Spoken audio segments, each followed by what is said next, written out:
common discussions that we've been having this year is on the topic of marketing. How do we get more visibility with our clients and potential clients?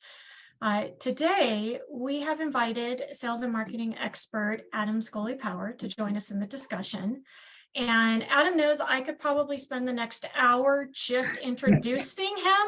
Between his personal accomplishments and his professional accomplishments, I could easily spend the hour. So in order to truncate it, give you the highlights, and do a far better job than I could, Adam, why don't you give us a little bit of background on you?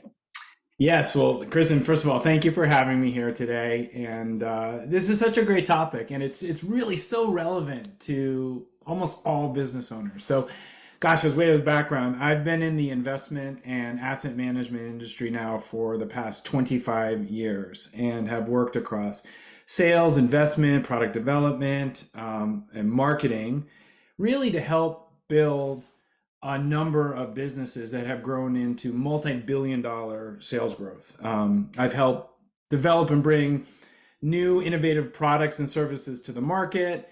I've helped develop the brand and marketing campaigns around those, led the sales and educational efforts to engage with our target audience to scale and, in essence, grow the business. And I've certainly made lots of mistakes along the way, but I've also learned a few things.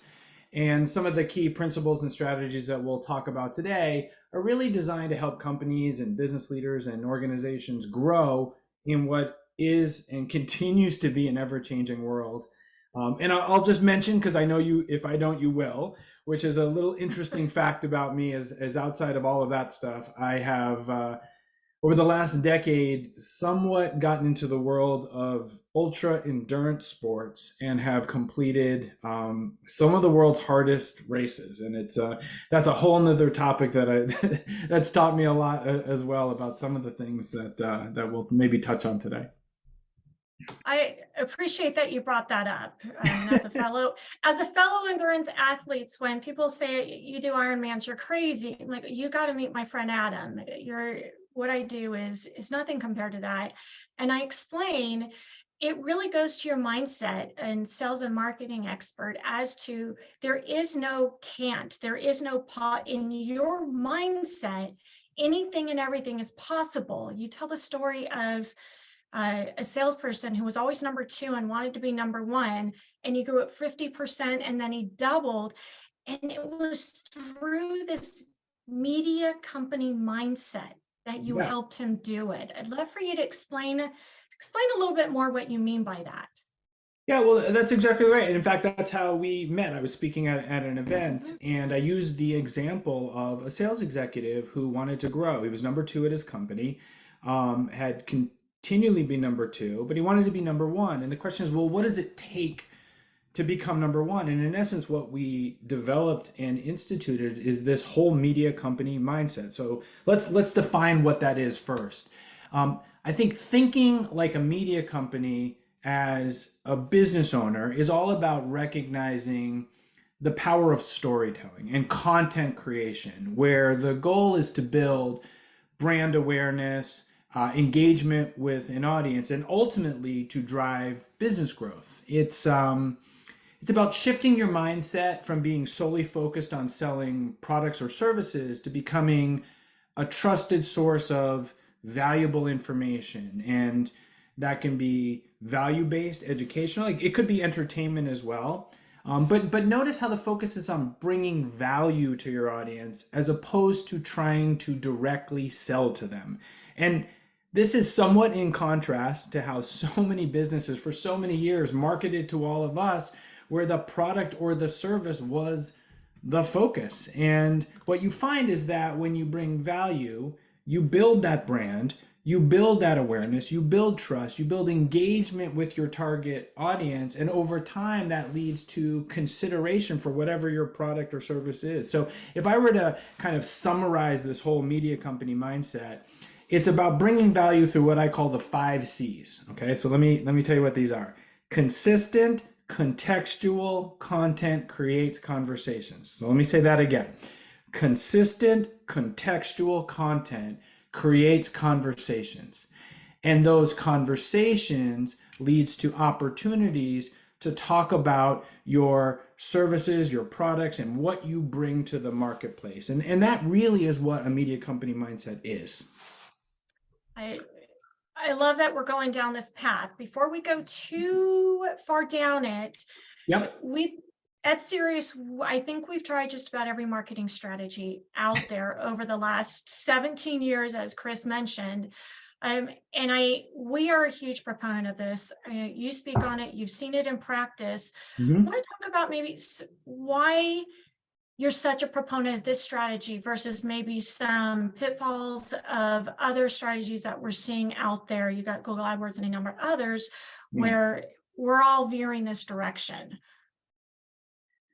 Well, we should start by saying that almost any type of marketing can work. Okay, so we don't want to eliminate necessarily anything, but what we find is that certain approaches are simply more effective and maybe impactful than others. So if we think about this through the lens of, you use the word pitfalls or shortcomings, think about traditional marketing strategies. This is generally relied on mass communication channels like television or radio or print media or things of that nature. And those tend to be aimed at a very broad audience. And because the target audience is so broad, the messaging often lacked personalization, and it tended to not address sort of individual needs and preferences. And the reason in part was because it was really expensive historically to produce and distribute through these kind of channels, TV and media and radio and things of that nature. And so because it was expensive, businesses felt compelled to jump straight into it and get into the product or service, which in turn kind of leads to a low response rate and limited engagement. Not to mention that when you think about the traditional approaches, it's often hard to measure accurately how impactful they are or how effective they are or your sort of return on investment. And so in contrast, when we think about today's kind of modern digital landscape, it allows marketing techniques and strategies and tools and ideas for businesses to target very specific audiences. You can use data-driven strategies. It allows for much more effective and efficient campaigns. And I think it better meets the needs and expectations of ultimately the target audience. So to say, long way of saying is everything can work, but certain things tend to work better today than they have in the past. So before you get to the point of measuring it all, let's talk about this media company mindset and the foundation of it being content creation, which I know probably 95% of the individuals here, we typically get this is, I don't like creating content. Yes. Let's start at the beginning of, no. It's like, no, I need more content, but what am I going to talk about? Nightmares of somehow creating content. Why don't we discuss the different types of content? So maybe start at the beginning. Yeah, I mean, so anything can be content. Let's again start there. But I think you hit the nail on the head, which is, a content model, and content is the priority. Like, you have to embrace the idea that content creation should be one of the top priorities for your business. And if your goal is to grow, and if you're here today, you probably want to grow, then what you need to do is allocate time and resources and some budget towards producing content. And this is really important: content that educates, content that entertains, or content that solves problems for your audiences. So let me say that again. It's either about educating, entertaining, or solving problems. And so your content strategy starts by knowing your audience. So you have to invest the time to understand who your target audience is. You want to understand and research their preferences, their pain points, the platforms they frequent on a regular basis. And this sort of guides the strategy and ensures that you're creating content that ultimately resonates with them, right? So your content strategy has got to be one that provides value. We touched on this a second ago. Think beyond just promoting your product or service. Focus on providing value to your audience through that content mechanism. So what you want to be doing is sharing industry insights, practical tips, case studies, things that you're doing right now with this very event. And in doing so, what you start to do is you start to position yourself as someone with expertise in your industry. You gain the trust and the following of an audience. And I would say that as you think about content strategy, it's about consistent storytelling. Okay, so consistency is really key when it comes down to a content strategy. So you have to have a very regular cadence of producing and publishing this across all the different channels. You have to leverage multiple channels and challenges as you think about distributing it across the different platforms. And maybe the last point I would just make is you have to embrace a longer term perspective, right? And recognize that building a media presence takes time, and it can take consistent effort over time. So while we all would love to have instantaneous results, that sometimes doesn't happen. Sometimes it does, but really it's about focusing on providing value, nurturing relationships, staying committed to the content strategy over the longer term, and that consistency and that patience tends to yield some potentially really dramatic results. I love it. And in looking at that creation part of it again, and thank you for some of the examples. And we're going to talk about the distribution. You mentioned the different media platforms. I really want to dig in right now and get into some of the details and maybe some examples of content creation, because we get it from, I'm an introvert, I can't do a podcast, you're not going to see us do this, or I don't like to write, I stare at a piece of paper and I'm blank. Stand up and speak, and I can speak on my subject as a thought leader in for 2 hours, but how do I get this into a distributable format? I know you've got some great examples and things to share. We'd love to talk through some of this to get our creative juices going. Yeah, I think the first point, and you just hit the nail on the head, is we should focus on the things that we're comfortable at. So some people are just naturally more comfortable standing up and giving a presentation and having that recorded. Some people are comfortable doing a video conversation like we're having right now. Some people, that's the worst thing in the world they would like to do. They're phenomenal writers though, and they love to write through blog posts and things of that nature. So the answer is everything can work. Certain things tend to work better than others. So video works really, really well. But if you're not into that, it doesn't mean that written word can't work as well.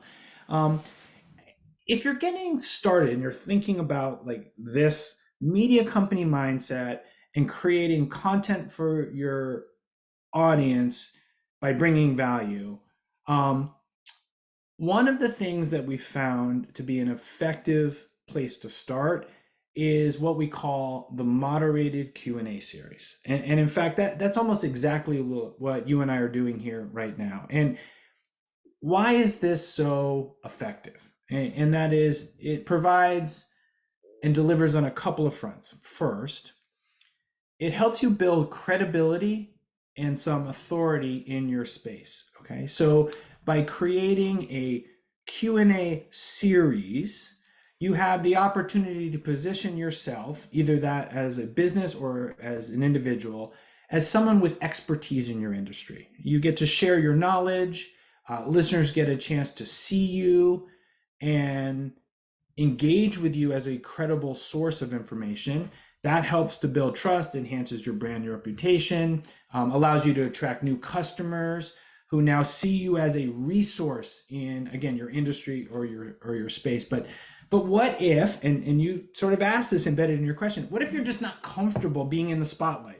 Or the idea of you have to constantly keep creating new content is like, oh my God, what am I going to do? Like, where's it going to come from? How do I do this on a regular basis? Because we just said consistency is so important. And this is where hosting a Q&A series and then inviting guests on can be incredibly effective. We've done this over and over and over again. In essence, your guests and their stories and their knowledge base and their area of expertise becomes the content, right? So it's not to say that you don't have great ideas and content to deliver, but when you host a Q&A series, you simply moderate. You keep the conversation engaging, you keep it moving forward, you bring on guests that not only provides really unlimited amounts of content, but creates an opportunity to attract a wider audience. And so this this moderated Q&A series is a really good place to get started. Either you being the guest and providing the content, or you simply moderating and inviting and bringing on others. And it's a way that you can increase audience engagement. More importantly, that Q&A series becomes the foundational piece. It's what I call pillar content that allows you to repurpose and repackage it across multiple different channels. So we've used this over and over again with a lot of small business owners that want more content. They want to engage with an audience, sort of don't know where to start. Again, we can do everything, but this is a great place to start, this whole moderated Q&A series. Adam, one of the things that I love about listening to you speak, and I've seen you before, is you've done this in so many situations in an outside the box that no one would think of. You're able to draw it out, and someone who would think that's impossible, you only see the possible, and you have some of the most illustrative stories and examples. I would love to hear, maybe give some examples on where you're able to pull out when someone says, I don't even know what I would speak on. I don't know how I would do this. Yeah, I mean, gosh, we could go on for hours around this. So let's stick with our theme here of the sort of moderated Q&A series, because it's one that people can wrap their heads around. They sort of understand it. They've listened to podcasts. They see that it's a webinar series. It's in essence, Kristen, exactly what we are doing here today. Sort of this dialogue back and forth where you bring on a guest.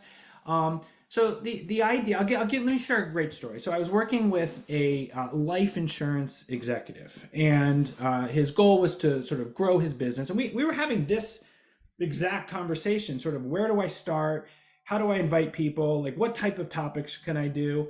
And so I said to him, okay, like, what do you like to do? What are some of your hobbies outside of work? And he sort of, yeah. And I said, okay, Saturday morning you wake up. What do you do?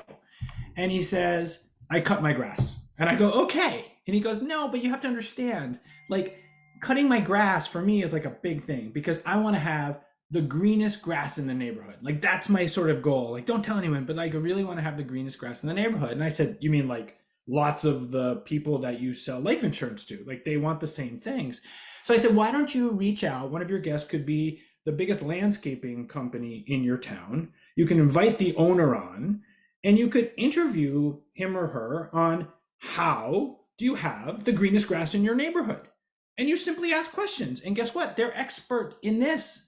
And so you're sort of reverse engineer. And I saw this puzzled look in his face. And he's like, wait, I sell life insurance. And I said, yes, but your clients want to have green grass. And so you can use that. That was an example of a theme for a show that he ultimately ran, and it did unbelievably well. He had a huge turnout. And so the focus wasn't on life insurance. It was on adding value, bringing value to who his client base was. And at the end, had an opportunity to say, oh, by the way, if you happen to need life insurance, I'm here to help. So it sounds like a crazy example, but it's thinking outside the box, reverse engineering, adding value in things that people care about, they're interested, that resonate, that can be well beyond your, quote, industry per se, but yet contextual back to it. So, and I love it, because you really can't, as long as you're doing something that you're passionate about, whether you're asking the questions or someone is asking the questions of you, you're getting that pillar content out there. So now we've got that pillar content established. Yep. This distribution, how do we get it out there? I'm not a tech person. I don't have some people on this webinar might have a marketing team who can do it. Some might be a business of one. Yep. What are the different ideas that you have for distributing that content and using it to both, and I love that you talk about educate and entertain. What are some formats and ideas that you have for distributing it? Well, I think you start with what we're talking about, pillar content. So the analogy I would use is, imagine a bicycle wheel, right? The old traditional bicycle wheel. And in the center of the bicycle wheel, you have the hub. And that hub is your pillar content. So let's just continue down the same example path that we're doing here today, which is around this moderated Q&A. You would potentially invite a guest on. You would interview the guest, just like you are me today. And the entirety of our conversation is your quote pillar content, right? And that sits at the hub of the bicycle wheel. Then all of the different spokes that come off that bicycle wheel are different ways that you can use the content or repackage the content in different ways and then distribute it through different channels. So, for example, you could take our conversation today, you could have it transcribed, which there's so many online services that will do in like next to no time for free. And all of a sudden now you have a Q&A in written format. And that could be a long form in the form of an article, white paper. You could extract a couple of questions and make it a short blog post. You could take one question and one short answer and use that as a social media post on Instagram or LinkedIn or things of that nature. If you're doing it in video format like we are, then maybe your guest says something really interesting that caught your attention, and you could carve out that 20-second soundbite from the Zoom recording that we're going to do today that comes right off of this. And that all of a sudden becomes a short video clip, short form that goes out through, again, LinkedIn, Facebook, you can do almost any of the different channels. So the idea is to have pillar content, often in long form, that you can then repackage in different ways and distribute across different channels. And really it's unlimited when you think about the different ways you can do that and then share it. But the pillar content is what we're doing today. One of my favorites is Pam and I do a lot of podcast or guests on podcasts. And what one of the hosts did was he took a few quotes of the podcast that Pam did and sprinkled that out on LinkedIn 6 months, 12 months afterwards, and even took one of his favorite quotes, put it onto and framed it along with the picture of the two of them side by side on the screen and sent it to her. It was almost limitless as to what he was able to do with those 30 minutes. Yeah, but getting back to what you said earlier, right, which is like, how do I create more content? Again, that's the beauty of this moderated Q&A series is, again, your guests are your content. And your guests have area of expertise, and they have great stories, and they have good ideas, and you're just harnessing that to make the pillar the Q&A, and then use and redistribute that in lots and lots of different ways through quotes and blog posts and articles and long form and short form and Q&A and video, and but it's all coming from that hub bicycle wheel, if you will, the pillar, and then it's unlimited in terms of distribution, how often and for how long, and some of this content can last for years if it's core universal type ideas. So you talk about, we've got the content. Let's maybe look at getting started and progressing. We've got the content, and you talked about educating and entertaining. Yes. What's the difference and what's the mix? Well, I mean, those are the two core sort of categories, either your value-based educational type content or your straight entertainment, or some combination of the two. So, some people right here would be like, I don't want to dance on TikTok. Okay. And no one's saying you should, but that no one wants me to, Adam. No one may want to see me dance on TikTok. But my point is, but that can be really effective for certain people. So going back to your strength and your skill set, we tend a lot, again, depending on the industry, to focus on educational based content. And what I have found working with a lot of different small, large, mid-sized businesses is a core bulk of their content is really educational based content, where you're adding value, you're providing education around a particular topic, a theme, an area of expertise. So I would say that's a good place to start, would be value add, educational based. How does someone get started? Is that in essence sort of what you're asking? Yeah, let's talk about now getting started, especially when you look at, gosh, I don't have time to do this every week. Adam, how often do I need to do this? What's the timing of it? Lay this out. Yeah. Okay. So let's say you're listening here today and you're like, okay, this has piqued my interest. I see there's value in this. How do I even begin to get started? All right. I think the first thing is committing to start. Right. And we talk about this. I find that people want to have all the answers before they get started, the perfect plan and just the right strategy and everything lined up and all the technology and don't get me wrong, all of that is important, but oftentimes we allow that to be a hindrance from actually getting started. And it's nerve-wracking, I get it, but recognize that you're going to get better as you go. Your third version of this or show will be better than your first. Your 10th will be better than your fifth. And so you learn and you grow by the doing of it. So step number one is saying, I'm going to do this. I'm going to try. Some practical things to do from there. Okay. Think of this moderated Q&A series as a show. Like you're producing a show, just like a media company would produce a show. And just like a network television series will have a name of the show, you want to have a name for yours. And that could be anything. I've helped folks build shows. We've used titles like Wisdom Walks Among Us.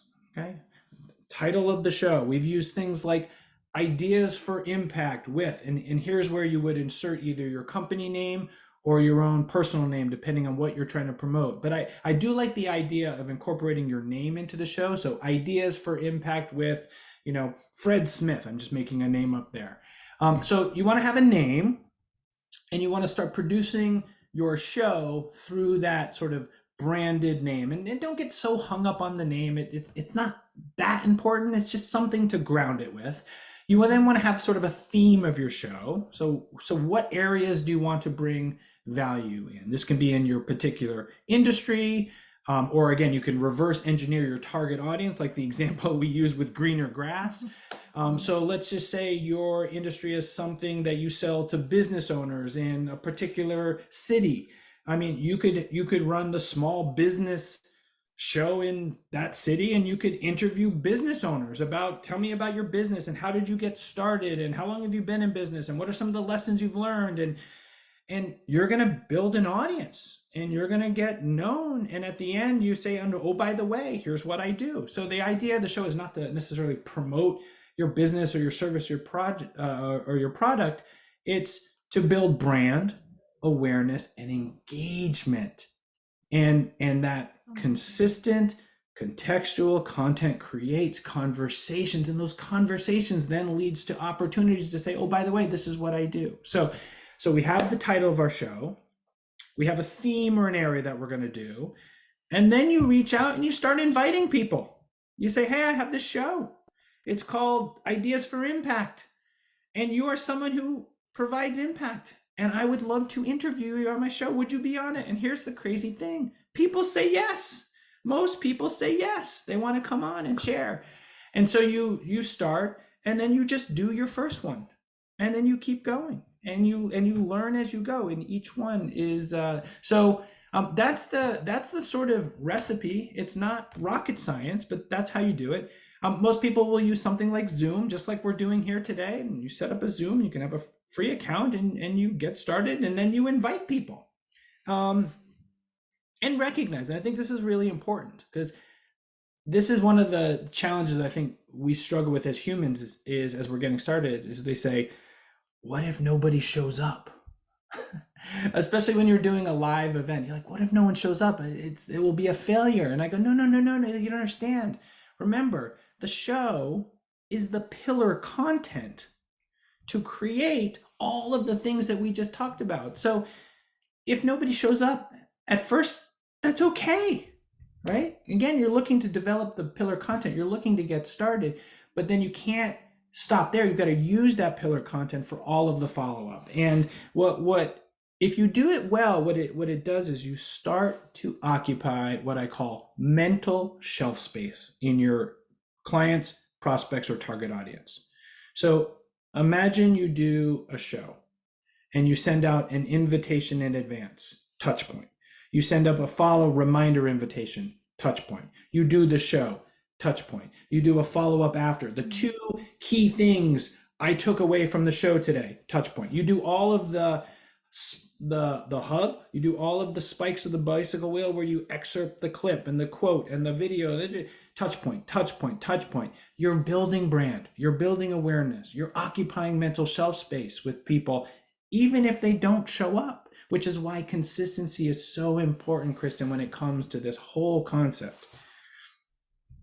I I would be remiss if we didn't bring up one audience. And I love you said customers, prospects, and target audience. And we have customers that are here. I know one that's government contractor and is thinking, Yep. I don't care how much I educate, how much I entertain, that colonel that's doing the RFP and deciding on my $20 million contract, there is no way I am going to do this with them. However, I also know that when he gets that $20 million contract, he's got to hire 500 people. Yes. The concept of doing this to attract talent, to be that employer of choice. Maybe it's not just your customers and your prospects. This could be adjusted to how do we create content or channel for attracting the talent we want.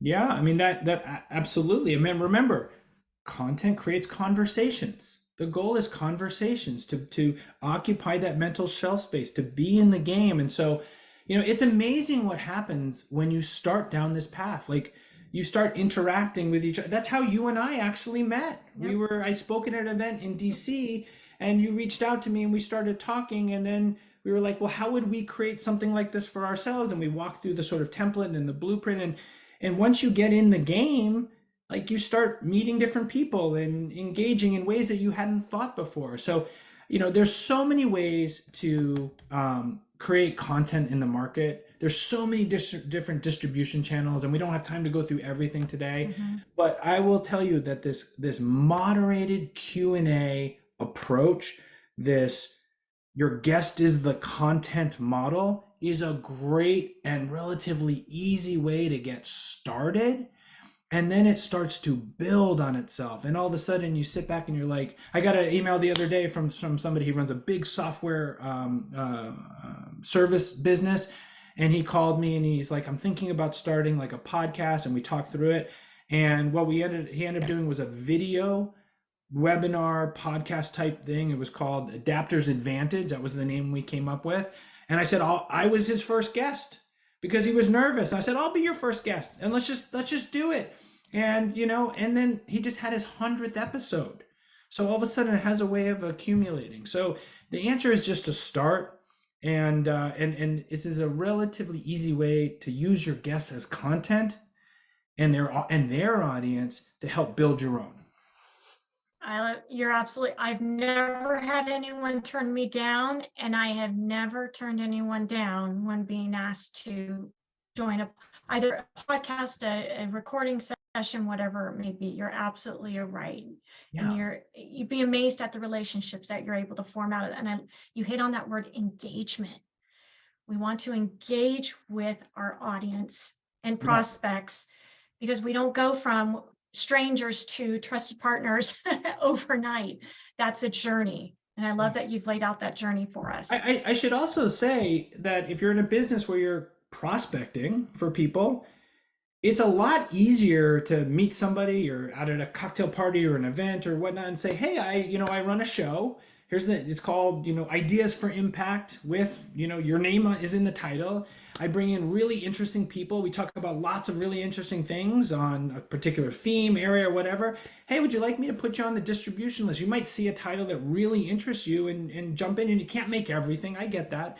It's a really easy way to prospect through this idea of like, I host this show on a regular basis, and then people get to know you, and the idea is, as the host is, they get to know you over time, like your personality and the way you describe things and talk about it, and it's more than just the product or service, which ultimately at the end of the day is so often part of the reason why people choose to do business with you.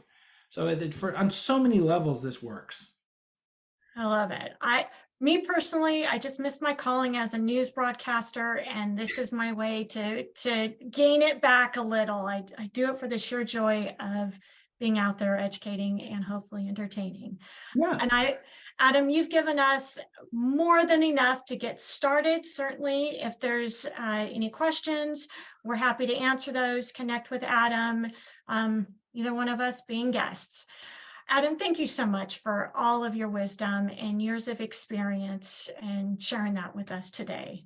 Yeah, well, thank you for having me. And if I could leave you with this final thought, which is, I know it's scary.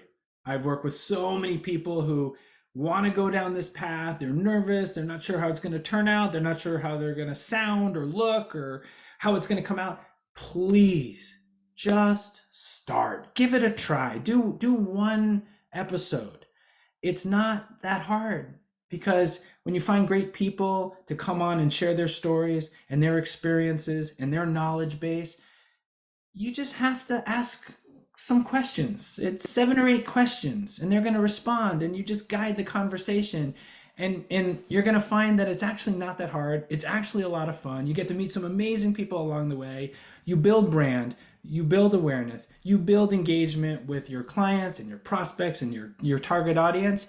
And lo and behold, your business grows as a result of it, which is ultimately what we're all trying to do. So I really appreciate you having me here today. You guys are doing a fantastic job, and everything we just talked about, you're actually doing. We're doing it here right now. So just like do this.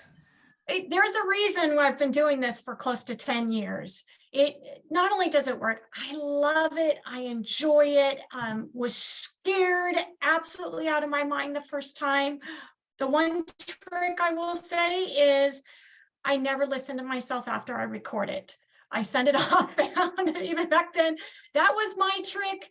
Feel free to find your own to make it work for you. We just don't love engaging. We love engaging with our community. And for me, there's nothing more enjoyable than taking someone with experience like yours, or someone that is passionate about what they do and how they do it, and helping them share that with the broader audience, and especially my audience. So I thank you, Adam, so much for being here today. Chris, any final words of wisdom or wrap up? No, I think all the wisdom that I could share has already been shared. Adam, I went from what is this concept to how do we do it to how can we not do it. So I hope that everyone else on the call walked away with that as well, whether you're a business owner or a C-level executive currently in a role. We hope this helps you grow your business, lead your company. And if you are interested in any more of these we have for the rest of the week, there's an email that has all the details for the rest of the topics, which include business financing, as well as interesting conversation around AI and the future of it. And we're really excited for those conversations as well. So thanks again for being on the call today and being part of what we do here at Cerius.